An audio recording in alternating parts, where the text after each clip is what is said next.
علما په دې ګواهان دي چې زه واحد الله شریک یم.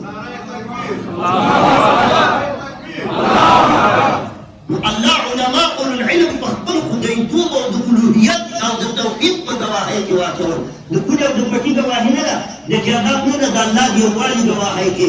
په دې وجه عزتمندو خبرې بس کوم. دغه قاري صاحبانو ته مې چې کوم ټکي ته ورانه پاتې شو صحیح حدیث کې د قاري صاحبانو نه ویم او بس نورې خبرې بس کوم. نبی علیه السلام فرمایي عرضت علی اجور امتي، ما ته د امت خپل اجرونه او ثوابونه راوړاندې شو، راته مخې ته شو. په هره طریقه چې خو نبی علیه السلام ته د خپل امت ثوابونه وړاندې شو. حتی القضاة یخرجها الرجل من المسجد، تر دې پورې چې مسلمان د جومات نه یو ډکی د باندې ګزار کړی دی به راله راوړاندې کړو چې دې امتي دي د جومات نه یو ډکی د باندې ګزار کړی. جومات د یو سړی ګورې دا لوی مقام دی. یو ډکی د جومات نه ګزار کړی، نبی علیه السلام وایي دا ماله ملایکو وښود چې دا امتي دي، دا د نیکۍ کار کړی دی. او عرضت علی ذنوب امتی، ما د امت ګناهونه هم راوړاندې شو. فلم ارى ذنبا اعظم من آیة من القرآن او سورة اوتیها رجل ثم نسیها.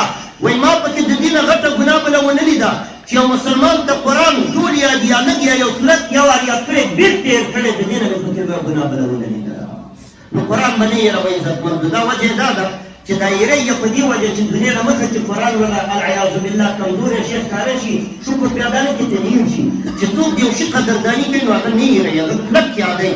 نو دا بچو باندې به عرش شي، دلته به والد صاحبان ناست دي، والد صاحب که والده بیبي وي که مشر ورور وي، دا ټول په دې به عرش شي کورونو کې وي. داسې نه چې بس پګړۍ وتړله ولاړو. تاسو ته خدای چې تاجونه در په سرۍ نو تاسو دې به عرش شئ.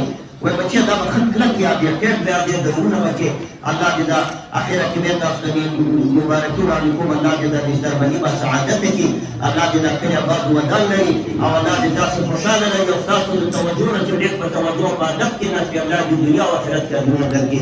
بیا به مشر شیخ صاحب بیان کړي انشاءالله، ترتیب به جاري وي وخته پورې. اقول قولي هذا استغفر الله لي ولكم ولسائر المسلمين والحمد لله رب العالمين.